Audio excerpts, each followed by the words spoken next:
On the night of February 1st, 1959, 9 of the most experienced young hikers in the Soviet Union were alive and well inside their tent on a remote mountain slope in Russia's Ural Mountains. By morning, all 9 were gone.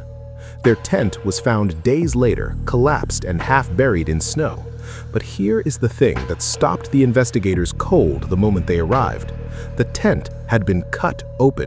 Not unzipped, not torn by wind, cut from the inside with a knife, as if someone inside had needed to get out so urgently, so immediately, that there was no time to use the door. Outside, in snow that was minus 30 degrees Celsius, investigators found footprints, 9 sets, leading away from the tent, down the mountain, into the dark, into a temperature that would kill an unprotected person in minutes. And here is the detail that will stay with you long after this video ends. The footprints showed that the 9 people who walked away from that tent, 9 experienced, well-equipped, well-trained Soviet hikers, walked away without their boots. In minus 30 degrees, without their boots, without their coats, without their gloves. They walked out of that tent into a killing cold, and they never came back. When their bodies were finally found, spread across the mountains some weeks later, some not until the snow melted months afterward, what investigators discovered made absolutely no sense. And when the Soviet government abruptly closed the investigation, classified the files, and told the families to ask no more questions, it made even less. This is the story of the Dyatlov Pass Incident. 66 years later, it remains one of the most disturbing and genuinely unexplained events in modern history. And as always, viewer discretion is strongly advised. To understand what happened to these 9 people, you first need to understand where they were going and why. The Ural Mountains form a natural spine running north to south across Russia, roughly dividing Europe from Asia. They are not the most dramatic mountains in the world, nothing like the Himalayas or the Alps, but the northern Urals, where this story takes place, are a different proposition entirely from what most people imagine. In winter, the northern Urals are one of the most hostile environments on Earth that a person can reach without specialist equipment. The temperatures regularly drop to minus 40 degrees Celsius, a temperature at which exposed skin freezes in minutes and breathing the air itself becomes painful. The winds can reach hurricane force, stripping any warmth from even a well-dressed person almost instantly. The terrain is unforgiving. Rolling tundra above the tree line, broken by rocky outcrops and unpredictable snowfields. The indigenous people who had lived in and around these mountains for centuries had given one particular mountain a name that translated plainly and simply as Dead Mountain. Not because anything dramatic had happened there, just because nothing grew there, nothing lived there. Even by the standards of the northern Urals, it was a place the Mansi considered cold, empty, and unwelcoming. The mountain's official name was Kholat Syakhl, and it was on the eastern slope of Kholat Syakhl, Dead Mountain, that 9 young Soviet hikers would set up their tent for the last time on the night of February 1st, 1959. Their destination was not Kholat Syakhl itself. They were heading for a mountain called Oterten, roughly 10 kilometers to the north. Oterten, in the Mansi language, translates to something that various sources render slightly differently, but which generally means, "Don't go there." The hikers had noted this name in their diaries and found it funny. Let's talk about who these 9 people were, because this is the part of the story that matters most. These were not reckless thrill seekers. They were not inexperienced tourists who wandered into the wilderness unprepared. They were among the most accomplished young outdoor athletes in the Soviet Union, and understanding that is essential to understanding why what happened to them is so genuinely inexplicable. The group was led by a 23-year-old engineering student named Igor Dyatlov. Igor was not just any student hiker. He was known among the hiking and mountaineering community of the Ural Polytechnic Institute as one of the most careful, methodical, and skilled expedition leaders of his generation. He had designed and built his own radio transmitter from scratch. He planned his routes meticulously. He was the kind of person who double-checked every piece of equipment and every contingency before setting out. His friends described him as serious but warm, someone who made the people around him feel safe. Before he left on this expedition, he told the sports club that he would send a telegram when the group returned safely around February 12th. He was the kind of person who kept his word. With Igor were 8 others. Zinaida Kolmogorova was 22 years old. She was known for her bright personality and her remarkable physical fitness. Contemporaries described her as one of the strongest female hikers in the region. She had completed multiple difficult expeditions and was in excellent health when she set out. Rustem Slobodin was 23. He was an engineer by training, quiet and steady, the kind of person a group relies on when things get difficult. He carried himself with calm confidence. He was the sort of person who didn't panic. Yuri Doroshenko was 21, one of the younger members of the group, a radio engineering student known for being cheerful and helpful. He was well liked by everyone who knew him. Yuri Krivonishenko was also 23. He worked at a nuclear facility, a detail that would later become significant. He was known for his sense of humor and for playing the mandolin around the campfire on expeditions.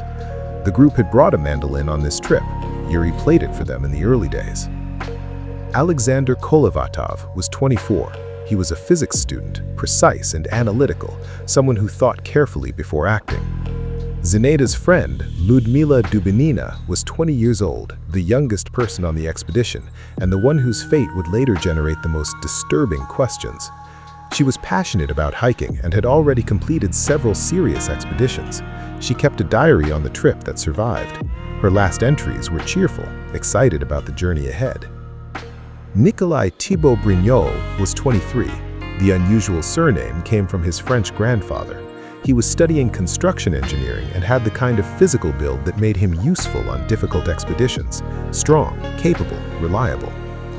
And then there was Semyon Zolotaryov, who was different from the others in a way that investigators later found puzzling. He was 37 years old, 15 years older than the youngest member of the group, considerably older than all the others. He was a sports instructor, and he had been added to the group at the last minute, joining an expedition he had not originally planned to be part of. Unlike the others, who all knew each other from the institute, Zolotaryov was an outsider. He was also, as investigators would later discover, carrying a camera hidden on his person that the rest of the group did not know about. Nobody knows why Zolotaryov had a secret camera.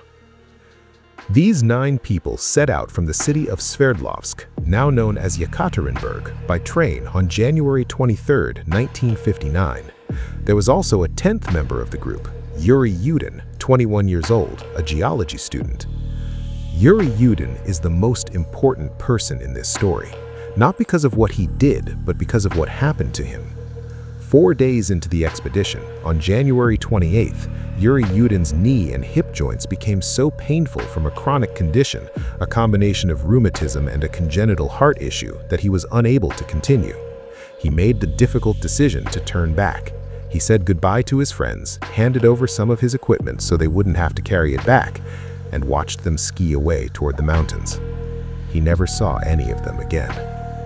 For the rest of his life, he died in 2013, aged 75.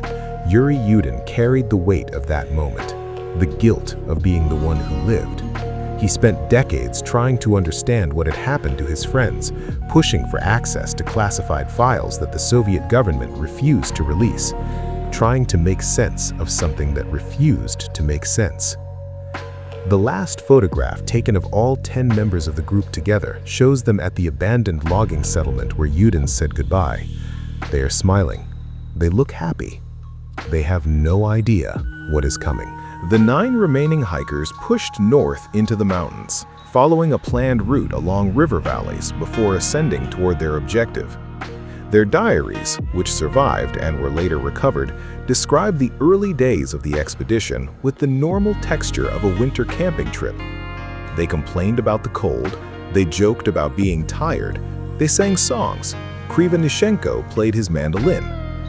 On January 31st, they reached the base of the slope that would take them up toward their intended route. The weather had begun to deteriorate, strong winds were picking up, visibility was dropping. They made the decision to set up camp and wait for the conditions to improve before continuing. On January 1st, they broke camp and began ascending the slope of Holatsiakal, Dead Mountain, heading north toward their destination. This is where the record of their journey becomes fragmentary. Their own cameras captured photographs from this day, the last photographs taken by the group while they were alive. In some of them, the hikers are visible as small figures against an enormous white landscape, the mountain rising around them. At some point during the afternoon, the weather became significantly worse. Winds intensified, visibility dropped to near zero. They were caught in what is called a whiteout, conditions in which snow and sky merge into a single undifferentiated whiteness, making it impossible to judge distance, depth, or direction. Faced with these conditions, the group made a sensible decision. Rather than continuing up the slope in zero visibility, they would set up camp where they were and wait out the worst of the weather. They would continue in the morning. They chose a spot on the eastern slope of Holatsiakal. In a whiteout with howling wind, they set up their large canvas tent, secured it with ski poles, crawled inside, and settled in for the night. They ate dinner. The food was partially consumed and left inside the tent, evidence that the meal was not finished or was abandoned. Then came the night of February 1st, 1959. And whatever happened next happened in the dark, in -30 degrees cold, on a remote mountain slope in Soviet Russia with no witnesses. Nobody knew anything was wrong for more than 3 weeks. The group had planned to return to the village of Vizhai and send a telegram confirming their safe completion of the expedition by approximately February 12th. When that date passed without word, the people waiting for them were not immediately alarmed. Delays of several days were common on expeditions like this. Weather could hold a group up. Unexpected terrain could slow progress. But by February 20th, families had become seriously worried. They demanded action. The Ural Polytechnic Institute sent the first search parties, groups of volunteer students and teachers who set out to retrace the group's planned route. On February 26, 1959, 25 days after the 9 hikers had set up their tent for the last time, search party member Mikhail Sharavin found the tent on the slope of Holatsiakal. He stopped and stared at what he was seeing. The tent was partially collapsed and buried under a layer of snow. That was not unusual. Snow accumulates on a tent in a storm. But the tent had also been cut open from the inside. A long slash in the canvas on one side, clearly made by a blade from within. And outside the tent, in the snow, beginning from the tent entrance and leading down the mountain toward the tree line roughly a kilometer below, were footprints. 9 sets of footprints. The footprints were clear enough to examine, and what Sharavin and his colleagues could see from looking at those footprints was deeply troubling. Some of the feet that made them were bare, others were in socks, a few were in a single boot, one foot protected, one not. Not a single person among the 9 who walked away from that tent had both feet fully protected against the cold. Inside the tent, the searchers found everything the hikers had brought: their boots, their outer clothing, their food, their equipment. Everything that a rational person leaving a tent in -30-degree weather would take with them was still inside. The tent, except for its slashed side, was largely intact. There were no signs of a struggle inside the tent, no blood, no indication of a fight or an attack. The 9 people inside that tent had gotten up in the middle of the night, cut their way out through the side of the tent rather than using the door, and walked down the mountain barefoot in -30-degree cold. The search expanded immediately. Military units joined the effort, aircraft were deployed, and over the next days and weeks, the bodies began to be found. The first bodies were found not far from a large cedar tree at the edge of the tree line, about a kilometer from the tent. 2 of them were found together near the tree. Yuri Doroshenko, aged 21, and Yuri Krivonishenchenko, aged 23. Both were in their underwear. Both had died of hypothermia. Between them, the remains of a small fire. Branches had been broken from the cedar tree to feed it. The branches had been broken from heights of up to 5 meters, which meant someone had climbed the tree to get them. Why was someone climbing a cedar tree in the dark in -30-degree cold? The only explanation anyone could offer was that they were trying to see something, perhaps looking for the tent, trying to orient themselves. But there was something else about Krivonishenchenko, something that the medical examiner would note in the autopsy report. He had burn marks on his hands and his feet, third-degree burns, burns that can only be sustained while you are conscious. If you fall asleep, you pull away from the fire before the burns reach that severity. This meant Krivonishenchenko was still aware enough to feel pain, still conscious, still somehow fighting to stay awake, even while dying of hypothermia in -30-degree cold. And there was one more detail. In Krivonishenchenko's mouth, the medical examiner found a piece of flesh, his own flesh. He had bitten off a piece of his own hand. No one has ever fully explained why.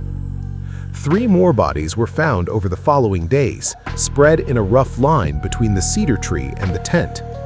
Igor Dyatlov, the group's leader, was found approximately 300 meters from the cedar tree, lying face up in the snow, his hands clenched into fists in front of his chest. His body was positioned with his head pointing toward the tent. He had been trying to get back when he died. Zinaida Kolmogorova was found 630 meters from the cedar tree, also oriented toward the tent, also apparently trying to return.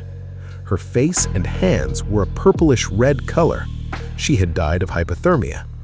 Rustem Slobodin was found between them, also face down in the snow, also apparently trying to make his way back to the tent.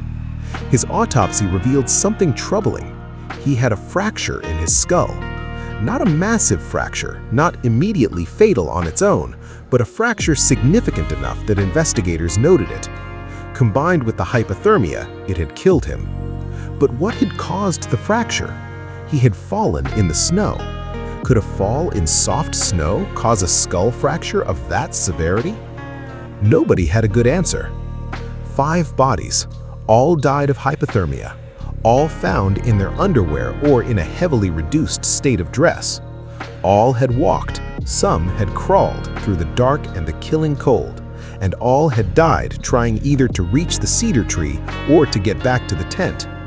But the other 4 members of the group had not been found, and when they were finally found, months later, the investigators' confusion turned into something much darker. Before we get to the final 4 bodies, let's pause for a moment.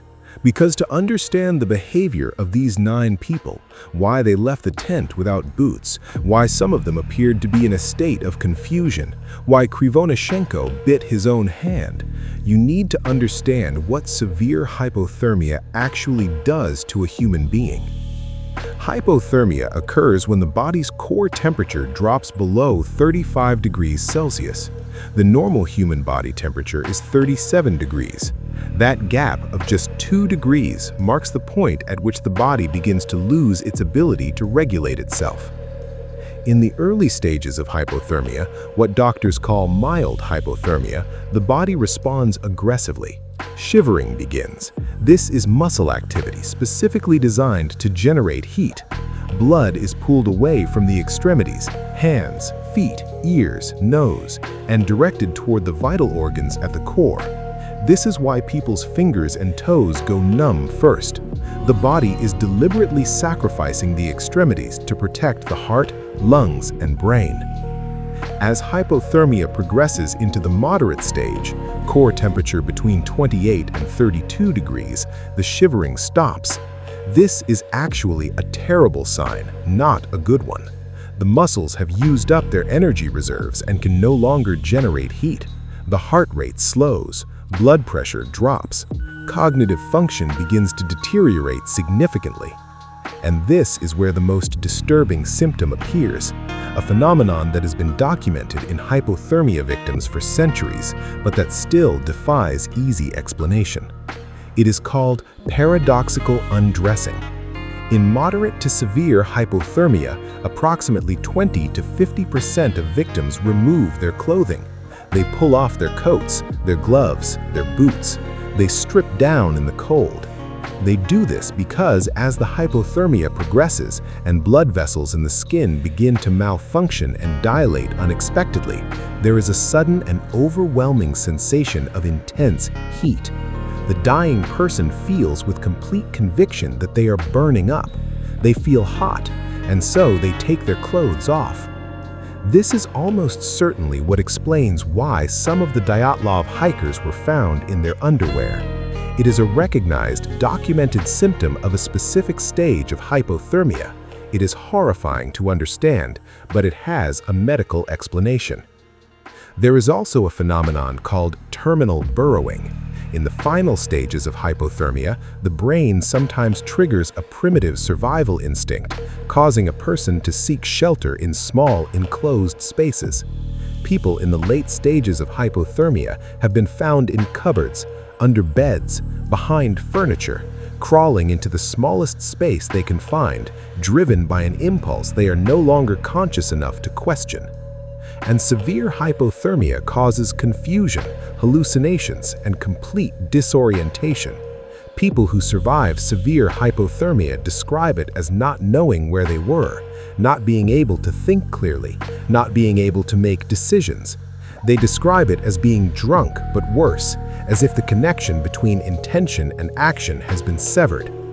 All of this explains some of what happened to the Dyatlov group, but not all of it.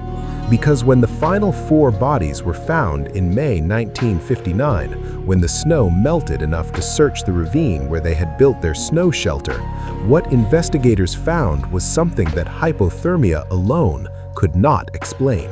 The 4 remaining hikers, Lyudmila Dubinina, Semyon Zolotaryov, Alexander Kolovatov, and Nikolai Fibio-Brignoles, were found in May 1959, buried under 4 meters of snow in a ravine approximately 75 meters beyond the cedar tree.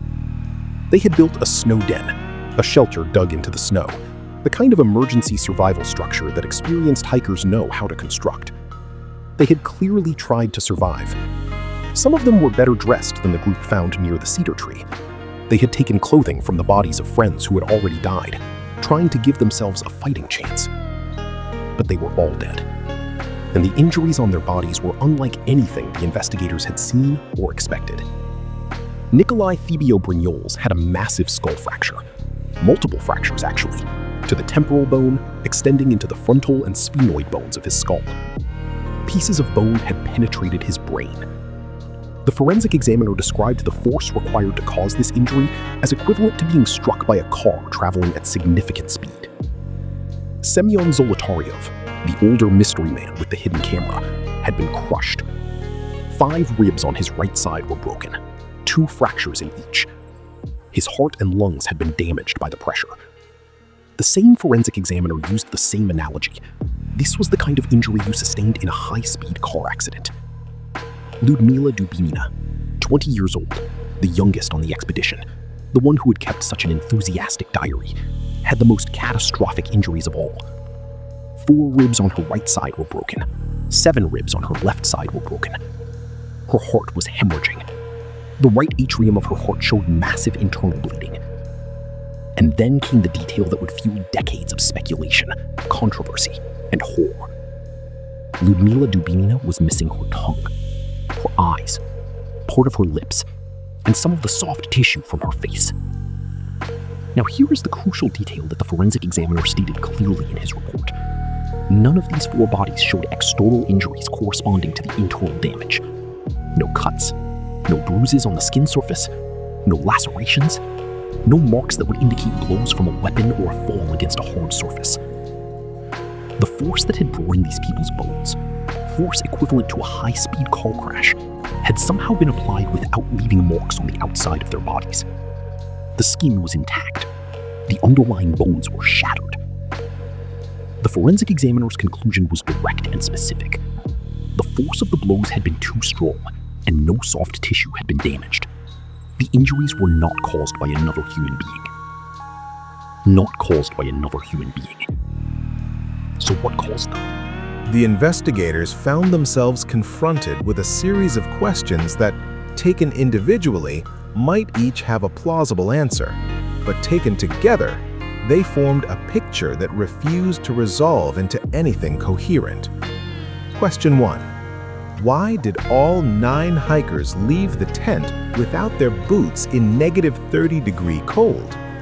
The most accepted explanation is that something happened inside or immediately outside the tent that caused them to panic and flee. The tent was cut from the inside. This indicates urgency, a need to escape that was so immediate that using the door was not possible. Something frightened them badly enough that they chose the certainty of the cold over whatever was in or near that tent. But what? Question 2. Why did some of them walk away calmly? The footprints in the snow showed something strange. Most of the 9 people who walked away from the tent walked in an orderly fashion, not running, not stumbling, but walking steadily, in the dark, in -30 degrees, without boots. This is not how panicking people walk. This is how people who are trying to be calm, who are trying to do something methodically, walk. What were they trying to do? Question 3. What caused the internal injuries to the final 4? This is the central unanswered question. The internal injuries to Dubinina, Zolotaryov, Thibaut Brignol, and Kolevatov were catastrophic and specific. Crushed chests, shattered skulls, internal bleeding, all without external marks. The forensic examiner explicitly said these injuries were not caused by a human being. Then what caused them? Question 4. Where was Ludmila Dubinina's tongue? The most unsettling detail in the entire case.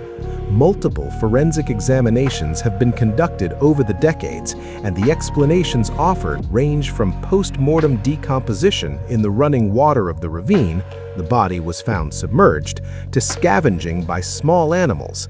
But some forensic experts have noted that the precision of the missing tissue does not match what decomposition or animal scavenging typically produces. The answer remains genuinely uncertain. Question 6. Why was some of the clothing radioactive? When the clothing of several victims was tested, some items showed levels of radioactive contamination significantly above background levels. This was particularly true of items belonging to Krivonishenko, who had worked at a Soviet nuclear facility. One explanation is simple contamination from his workplace. Clothes worn during work at a nuclear plant might retain trace amounts of radiation. But other items also showed elevated readings, and the precise levels have been disputed in various accounts. In 1959, in the Soviet Union, radioactive contamination on the clothing of dead citizens was not something the government wanted to discuss publicly. Question 7. What were the glowing orange spheres? Multiple witnesses, including another group of hikers approximately 50 kilometers to the south on the night of February 1st, as well as meteorology service personnel and military observers, reported seeing orange or glowing spheres over the northern Urals on the night the Dyatlov group disappeared. These reports came from different locations, from independent observers with no connection to each other, and were consistent in their descriptions. The Soviet investigators in 1959 chose not to include these sightings in the official investigation. The witnesses who gave their accounts did so years later, when it became somewhat safer to talk about such things. What were the spheres? Possible explanations include military test rockets, parachute flares from military exercises, or atmospheric phenomena. But no specific military exercise or test launch has ever been confirmed that matches the time and location. The official investigation into the deaths of the 9 Dyatlov hikers lasted approximately 3 months. It was conducted by Soviet prosecutors and forensic experts, and in May 1959, it was closed. The official conclusion was 3 words: a compelling natural force. No further specification, no explanation of what the natural force was, no accounting for the injuries, no explanation of the missing tongue or eyes, no explanation of the radiation on the clothing, no explanation of the spheres in the sky. A compelling natural force. And then, the files were sealed, classified, locked away in archives where they would not be accessible to the public, to the families of the victims, or even to Yuri Yudin, the 10th member of the group, the only survivor, the man who had said goodbye to his friends and watched them ski away into the mountains. Yudin later said that when he tried to access the case files, he was refused. State security, he was told, or simply given no reason at all. The lead investigator, a man named Lev Ivanov, was interviewed decades later, after the Soviet Union had collapsed and some of the restrictions on speaking about such things had loosened. He said something remarkable. He said that during the investigation, he had been ordered by senior party officials to remove everything unnecessary from the case files. He remembered telephone conversations with high-ranking officials. He said, in his own words, Kirilenko knew the cause of the tragedy well. Kirilenko was the first secretary of the Sverdlovsk Regional Communist Party Committee, one of the most powerful officials in the region. He later rose to become a member of the Soviet Politburo. Ivanov never stated explicitly what Kirilenko knew. He never said what had been removed from the files or what the real explanation was. He suggested obliquely that the orange spheres in the sky were connected to whatever had happened. He implied that military activity of some kind was involved, but he never gave a direct answer. Because even in the 1990s, even with the Soviet Union gone, some things remained dangerous to say aloud. The area around Dyatlov Pass was closed to all hikers and skiers for 3 years after the incident. No official reason was ever given for this closure. For 66 years, people have been trying to explain what happened to the Dyatlov group. Over 75 formal theories have been proposed. Let's go through the most credible ones and be honest about what each one does and does not explain. Theory 1. Avalanche. This is the theory that the Russian government officially adopted when it reopened the investigation in 2019 and closed it again in 2020. It is also the theory supported by a study from researchers at ETH Zurich and EPFL, published in the scientific journal Communications, Earth and Environment in 2021. The theory goes like this. During the night, a slab of snow broke loose above the tent and slid down the slope onto it. The hikers, woken suddenly by the impact, which would have been terrifying and potentially injurious, cut their way out in a panic, fearing a larger avalanche was coming. They fled toward the tree line. Some were already injured by the snow impact. They built a fire and a snow den. The snow den then collapsed, causing the catastrophic internal injuries to the 4 bodies found in the ravine. The avalanche theory is the most scientifically rigorous explanation that has been formally proposed. The Swiss researchers demonstrated using computer models that a slab avalanche on a slope of the angle of Kholat Syakhl's eastern face was possible, and that such an avalanche could generate forces sufficient to cause the internal injuries observed, including internal bone damage without external skin wounds, which occurs when a uniformly distributed pressure compresses the body. Here is what the avalanche theory struggles to explain. The original investigators found no avalanche debris around the tent. Experienced searchers familiar with the local terrain consistently said they would not have expected an avalanche on that slope. The tent was still standing when found, collapsed but not buried under meters of debris as you would expect from an avalanche impact. And Yuri Yudin, until his death in 2013, rejected the avalanche theory. He knew that slope. He knew those hikers. He said Igor Dyatlov would never have set up a tent in a location where an avalanche was possible. Theory 2. Infrasound. This theory proposes that the unique topography of the area around Kholat Syakhl can generate infrasound, sound waves below the range of human hearing, typically below 20 Hz. Infrasound at certain frequencies can cause profound psychological effects in human beings, including panic, disorientation, a feeling of presence, and overwhelming irrational fear. If the wind conditions on the night of February 1st generated infrasound of sufficient strength and the right frequency, it could explain why 9 experienced, rational, trained hikers suddenly abandoned their shelter in a state of apparently uncontrollable panic, cutting their way out rather than using the door, leaving everything behind in their rush to get away. The infrasound theory explains the abandonment of the tent. It does not explain the internal injuries. Theory 3. Soviet military weapons testing. This theory has several variants, but the core version goes like this. The Soviet military was testing some form of weapon or experimental technology in the northern Urals. The Dyatlov group encountered the test, perhaps stumbling across a test zone or being affected by some form of pressure wave or experimental atmospheric weapon. The authorities knew what had happened, which is why they classified the files, why they removed material from the investigation, why they closed the area for 3 years.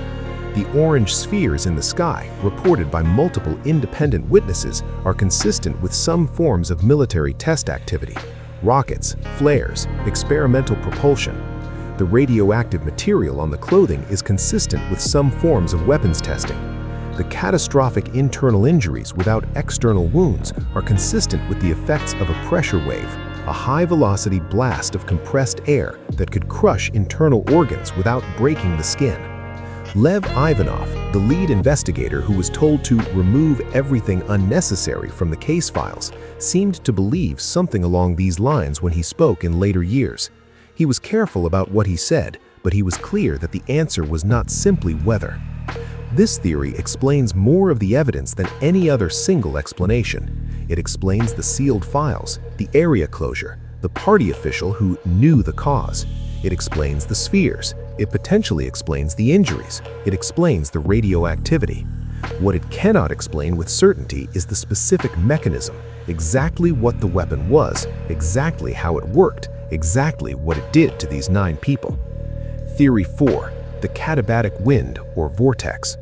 Some researchers have proposed that an extremely rare atmospheric phenomenon, a katabatic wind vortex of unusual intensity, potentially combined with extreme cold, could have created a momentary localized pressure event. A wall of compressed air, essentially, hitting the tent with enormous force, terrifying the occupants into flight and potentially injuring those in the snow den when a second event occurred. This is similar in some ways to the military weapons theory, but attributes the pressure event to natural rather than artificial causes. What we know for certain. Every theory accounts for some of the evidence. No theory accounts for all of it. And the families of the victims have consistently, for 66 years, maintained that the official explanations do not satisfy them. Igor's sister, Tatyana Dyatlova, has said publicly that she does not accept the avalanche theory. The Dyatlov Foundation, established by Yuri Kunzev, a man who attended 5 of the hikers' funerals as a 12-year-old boy and who has spent his entire adult life trying to find the truth, continues to push the Russian government to release all classified material related to the case. Let's go back to Yuri Yudin for a moment. The 10th hiker, the one who turned back.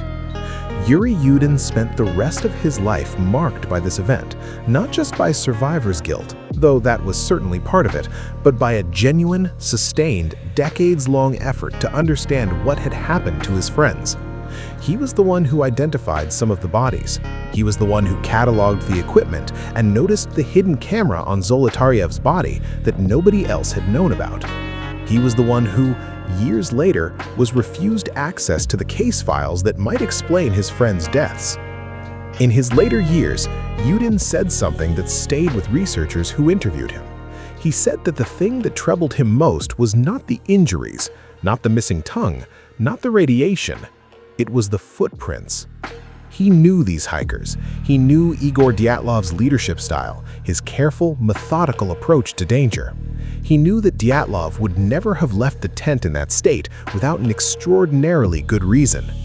Whatever forced those 9 people out of the tent, whatever made cutting through the canvas side more viable than simply unzipping the door, Yudin believed it was real, immediate, and utterly terrifying. He just never found out what it was. Yuri Yudin died on April 27, 2013 at the age of 75. He was the last living connection to the Dyatlov group. A memorial plaque was inaugurated in his hometown in 2016. In 2019, 60 years after the deaths, the Russian government reopened the Dyatlov Pass investigation. The announcement was made in response to ongoing public pressure. Families, researchers, journalists, and members of the public who had never accepted the original conclusion of a compelling natural force. The new investigation, led by prosecutor Andrei Kuryakov, was explicitly limited from the start. It considered only 3 possible explanations, all of them weather-related. Criminal causes were ruled out before the investigation even began. Kuryakov stated that crime is out of the question. There is not a single proof, even an indirect one, to favor this version. In July 2020, the new investigation announced its conclusion. A slab avalanche had caused the deaths. The families were not satisfied. Igor Dyatlov's sister, Tatyana, said she did not accept the conclusion. The Dyatlov Foundation said the investigation had not addressed the crucial questions. Critics pointed out that an investigation limited to weather theories before it began cannot actually determine whether a weather theory is correct. It can only identify which weather theory is least inconsistent with the available evidence. And the evidence that still needs explaining remains. The classified files that Lev Ivanov was ordered to purge, the orange spheres seen by multiple independent witnesses, the radiation on the clothing, the missing tongue. Today, the slope of Kolat-Syakh, Dead Mountain, bears the name Dyatlov Pass. It was named for Igor Dyatlov, the 23-year-old engineering student who led 9 friends into the mountains and never came back. A memorial stone sits near the site of the last camp. Every year, researchers, hikers, and those who simply cannot let this mystery go make the journey to that remote slope. They stand in the cold, and they look at the place where something happened on the night of February 1st, 1959. Something that frightened 9 experienced, capable, rational people so badly that they cut open their tent and ran barefoot into -30-degree darkness. Something that crushed bones without breaking skin. Something that the Soviet government knew about, classified, and refused to explain. Something that 66 years later has still never been fully explained. The case files from the original investigation have been partially released, but researchers have noted that documents appear to be missing. Pages that should be present are not. The full autopsy reports from the final 4 victims, including the complete findings about Dubinina's injuries, have never been made fully public. What is still in those archives, if anything remains? What was removed? What did the man who knew the cause, the senior party official Kirilenko, actually know? Nobody alive can say. Hello everyone, my name is Brian and welcome back to the channel. If you made it this far, thank you, genuinely. The Dyatlov Pass Incident is one of those stories that I find it genuinely difficult to set down once I've started, because every time you think you found the answer, another question opens up underneath it. 9 experienced hikers, a slashed tent, barefoot prints in -30-degree snow, injuries that the forensic examiner said no human being could have caused, classified files, a party official who knew the cause, and 66 years of questions that have never been answered. I want to know what you think. Leave your theory in the comments below. Seriously, the comment section on this one is going to be interesting, and I read every single one. What do you think happened on Dead Mountain on the night of February 1st, 1959? If this video was interesting to you, a like helps the channel more than you might expect. Thank you for watching, and hopefully, I will see you in the next one.